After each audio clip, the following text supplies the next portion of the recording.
Movie में आप लोग देखेंगे कि दो लड़कियां एक बड़े से टीवी टावर पर क्लाइंबिंग करने के लिए जाती हैं, लेकिन वहां कुछ ऐसा होता है जिसके बाद में वो वहीं ट्रैप हो जाती हैं। सो मूवी के स्टार्टिंग में हम यहाँ एक मैरिड कपल को देखते हैं जो रॉक क्लाइंबिंग कर रहे हैं। इनके साथ में हंटर नाम की फ्रेंड भी होती है। बहुत ही लो सेफ्टी के साथ में ये लोग क्लाइंबिंग कर रहे होते हैं। डैन सेफ्टी हुक को फंसाने के लिए एक होल में हाथ डालता है, लेकिन इतने में एक बर्ड वहां से अचानक से निकलता है, जिसके बाद में डैन की पकड़ छूट जाती है और वो नीचे लटक जाता है। डैन सरफेस को फिर से पकड़ने की कोशिश करता है, लेकिन डैन का जो सेफ्टी हुक था वो निकल जाता है, जिससे गिर के उसकी मौत होती है। अब 51 वीक्स बीत चुके हैं। बेकी को डैन के खोने का गम अभी तक है। वो इस बात से ओवरकम नहीं कर पाई है। एक्चुअली इस बात को वो एक्सेप्ट ही नहीं कर पा रही है कि डैन मर चुका है, और इसी के चलते उसने अभी तक डैन के एसेस को भी नहीं बहाया। अब बस बेकी के डैड ही हैं जिसे उसकी बहुत चिंता है, लेकिन बेकी डैन के अलावा कुछ सोचती ही नहीं है। वो खूब डिप्रेस्ड है, जिससे उसके डैड अपनी न्यू लाइफ को दोबारा जीने को कहते हैं, मगर बेकी उन्हें इग्नोर करके घर लौट जाती है।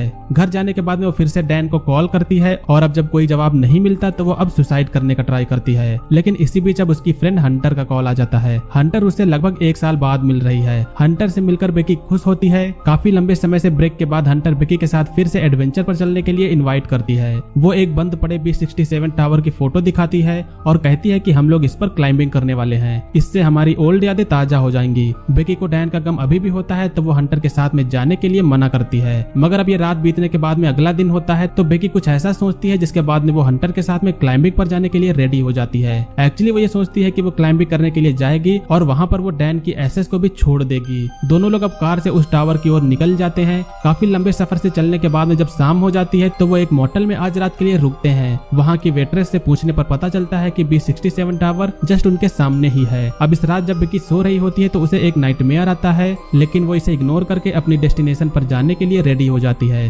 हंटर जो कि एक यूट्यूब ब्लॉगर है, तो वो इस एडवेंचर को भी अपने फोन में रिकॉर्ड करती है। उनके यहाँ से जस्ट निकलते वक्त ही उनका एक्सीडेंट होने से बचता है, और इसके बाद में अब वो टावर की ओर निकल जाते हैं। टावर के करीब अब आ जाने के बाद में यहाँ पर अंदर न जाने का साइन बोर्ड लगा हुआ था, जिससे ये दोनों लोग अपनी कार को यहीं पर रोक के आगे पैदल ही चल देते हैं। टावर के पास में जाते समय दोनों लोग देखती हैं कि एक एनिमल को कुछ बर्ड्स मिलकर खा रहे हैं। हंटर इस चीज की पिक ले लेती है और अपने इंस्टाग्राम पर अपलोड करती है। इसके बाद में उसे काफी ढेर सारे लाइक्स मिलते हैं। अब इस टावर के क्लोज जाने पर ये कितना ऊंचा और डरावना है, इस बात का पता साफ साफ चल रहा है। साथ में हवा चलने के कारण ये टावर इधर उधर मूव भी कर रहा है। हंटर तो इस टावर पर चढ़ने के लिए काफी कॉन्फिडेंट होती है, लेकिन बेकी के अंदर की घबराहट अब बढ़ने लगी है। वो हंटर से कहती है कि वो ऊपर नहीं जा सकती, लेकिन अब यहाँ तक आ जाने के बाद में हंटर उसे वापस थोड़े ही न जाने देने वाली थी। अब हल्का सा बेकी को मोटिवेट कर देने के बाद में दोनों लोग इस पुराने बंद पड़े जंग लगे हुए अबेंडन टावर पर चढ़ने के लिए स्टार्ट हो जाते हैं। दोनों लोग कुछ दूरी तक चढ़ती हैं, मगर थोड़ी दूर पर चढ़ने के बाद में बेकी से सीढ़ी का एक डंडा टूट जाता है। इससे ये पता चलता है कि इस टावर पर बिल्कुल भी भरोसा नहीं किया जा सकता। दोनों लोग फिर से क्लाइंबिंग कंटिन्यू करती हैं। अभी तक इन दोनों ने 1000 फीट क्रॉस कर लिया है, जो कि आईफिल टावर से भी ऊपर है। यहाँ से देखने पर पास का टाउन एक टॉय सिटी जैसा लग रहा है। यहाँ पर हवा की ताकत और भी ज्यादा तेज होती है। यहाँ तक आ जाने पर अंदर की जो सीढ़ियां थी वो खत्म हो गई थी, और अब 200 फीट ऊपर बाहर की सीढ़ियों से होते हुए टॉप पर जाना है।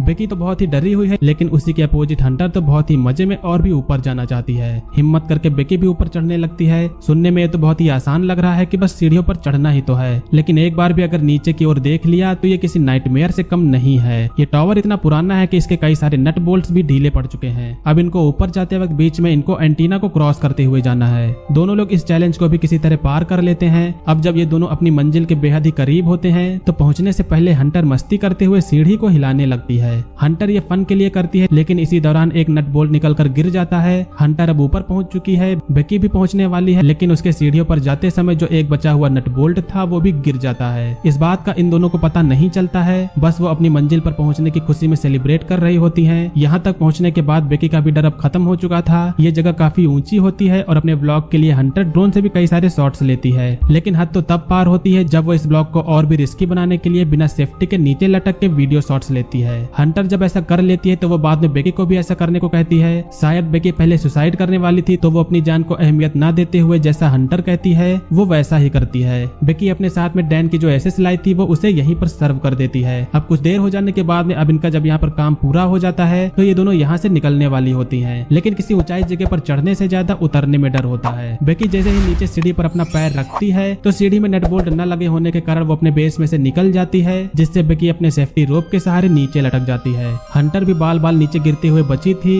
और अब इतनी ऊंचाई पर हंटर रस्सी को पहले लॉक करके अब बेकी को ऊपर खींच लेती है। अब बच तो गई है ये दोनों, लेकिन यहाँ से निकल कैसे पाएंगी, क्योंकि इनके फोन में भी कोई नेटवर्क नहीं है और मदद के लिए क्या कोई आएगा ये बात भी ये लोग नहीं जानती हैं। पास में उन्हें एक इमरजेंसी बॉक्स दिखता है जिसे खोलने पर अंदर बाइनोकुलर्स और एक फ्लैश गन मिलती है। अब जैसा कि बेकी नीचे गिरी थी तो उसका बैग छूटकर एंटीना पर अटक गया होता है, उसी में पानी और बाकी सामान होता है और उसे इन्हें कैसे लाना है इस बात का भी आइडिया इन्हें नहीं है। बेकी को यहाँ पर साथ में चोट भी लग गई होती है। अब जैसा कि यहाँ पर नेटवर्क्स नहीं आ रहे हैं, जिसके बाद में हंटर एक आइडिया लगाती है कि अगर फोन को रस्सी से बांधकर नीचे लटका दिया जाए तो शायद नेटवर्क्स आ जाएंगे। वो अपने इंस्टाग्राम पर हेल्प की पोस्ट डालती है और जब नेटवर्क्स मिलेगा तो ये पोस्ट ऑटोमेटिक अपलोड हो जाएगी। वो ऐसा करने की कोशिश करती तो है लेकिन यहाँ पर ये काम नहीं बन पाता। अब इसके बाद में वो आइडिया लगाती है कि अगर फोन को जूते में रखकर नीचे फेंका जाए तो जरूर कोई बात बन जाएगी। साथ साथ में अब यहाँ पर यह भी डर होता है कि अगर फोन नीचे गिरेगा तो टूट भी सकता है और शायद इसी को बचाने के लिए ये लोग जूते का यूज कर रहे हैं। अब जैसा कि ये इनकी लास्ट होप थी तो दोनों लोग ऐसा ही करती हैं। अब फोन तो वो नीचे फेंक देती हैं, जिसके बाद अब इंतजार करने के अलावा इनके पास में कोई और दूसरा रास्ता नहीं है। अब कुछ देर बाद में टावर के पास में कुछ दूरी पर इन्हें कोई आदमी दिखता है। वो उससे हेल्प मांगते हुए ये दोनों शाउट करती हैं लेकिन कोई भी फायदा यहाँ पर नहीं होता। इन दोनों का अगला प्लान ये है कि रात हो जाने पर इस फ्लेयर गन का यूज किया जाए। अब रात हो जाने पर बेकी फ्लेयर गन चलाती है, जिसके बाद में कुछ दूरी पर जो ये दो आदमी थे उन्हें देख लेते हैं। इधर इन दोनों को लग रहा था कि अब वो बच गई हैं क्योंकि वहाँ जो नीचे शख्स थे उन दोनों ने उन्हें देख लिया था, लेकिन एक्चुअली वो जो दोनों शख्स थे वो चोर होते हैं और उनकी कार के पास में आकर उनकी कार चुरा ले जाते हैं। ये चीज जो इन दोनों के साथ में हुई है ये दोनों ने बिल्कुल भी एक्सपेक्ट नहीं किया था।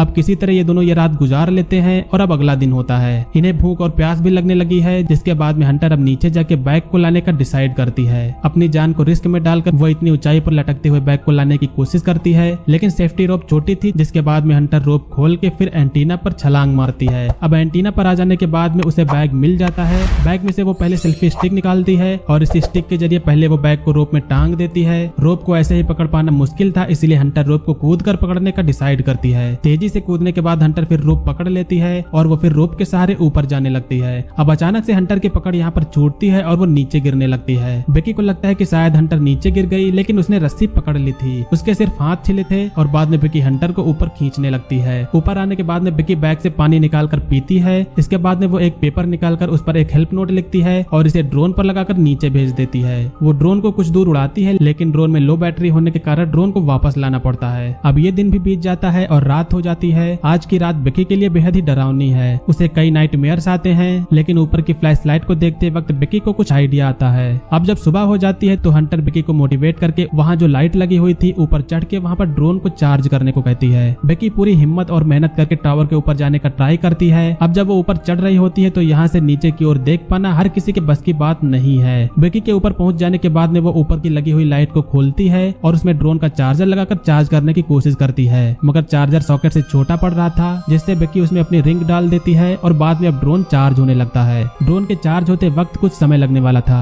बेकी ऐसे ही पोल को पकड़ के लटकी होती है, मगर तभी बार बार पास के बर्ड्स आकर उस पर हमला करने लगते हैं। काफी देर के स्ट्रगल के बाद में अब ड्रोन चार्ज हो जाता है, लेकिन बर्ड्स के लास्ट बार हमला करने पर बेकी के पास में जो बैग था वो नीचे गिर जाता है। बेकी उसे छोड़कर अब नीचे आ जाती है। अब इसके बाद में फिर से वो ड्रोन पर रेस्क्यू नोट लिखकर उसे उड़ा देती है। ड्रोन उड़ते हुए मोटेल की तरफ जा रहा होता है, लेकिन इतने में एक ट्रक वाला ड्रोन से टकरा जाता है और बेकी की लास्ट उम्मीद यहाँ पर जो थी वो भी ड्रोन के साथ में टूट जाती है। गाइस, अभी तक बेकी की तरह आपको भी लग रहा होगा कि हंटर उसी के साथ है, लेकिन पिछली बार जब चढ़ते वक्त हंटर से रोप छूटा था तो वो वही नीचे एंटीना पर गिर के मर गई थी। बेकी ने सिर्फ बैग ही ऊपर खींचा था, मगर बेकी ये एक्सेप्ट ही नहीं कर रही कि हंटर मर गई। इस बात से बेकी को बहुत ही निराशा होती है। वो लास्ट बार अपने डैड के लिए एक मैसेज रिकॉर्ड करती है, जिसमें वो कहती है कि वो उनसे बहुत प्यार करती है। इस तरफ उसके डैड भी कई बार उसे कॉल करने का ट्राई कर रहे थे। अब रात में बेकी तूफान का सामना करते हुए किसी तरह ये पल गुजार लेती है और अगला दिन जब होता है तो बेकी की आंख खुलने पर वो देखती है कि वही बर्ड उसकी चोट को खा रहा है, मगर बेकी अब उठ के बर्ड के गर्दन को पकड़कर उसे मार देती है। वो उसे बुरी तरह से मार देती है, जिसके बाद में बेकी अब उसी के मांस को खा के आगे सर्वाइव कर पाती है। अब इन सब के बाद में बेकी के मन में एक आइडिया आता है। वो नीचे हंटर के पास एंटीना पर जाने का डिसाइड करती है। वो रस्सी पर लटकते हुए एंटीना पर जाने की कोशिश करती है और आखिरकार कुछ कोशिशों के बाद में वो एंटीना पर अब आ गई होती है। यहाँ बेकी के पास अब लास्ट प्लान बचा होता है। वो अपने फोन पर डैड को हेल्प का मैसेज सेंड करके उसके पास में जो जूता था उसके अंदर फोन डाल के फिर बाद में ये जूता हंटर की बॉडी के अंदर डाल देती है। अब वो हंटर की बॉडी यहाँ से नीचे फेंकती है और उसकी होप यही है कि इस बार अब फोन नहीं टूटेगा।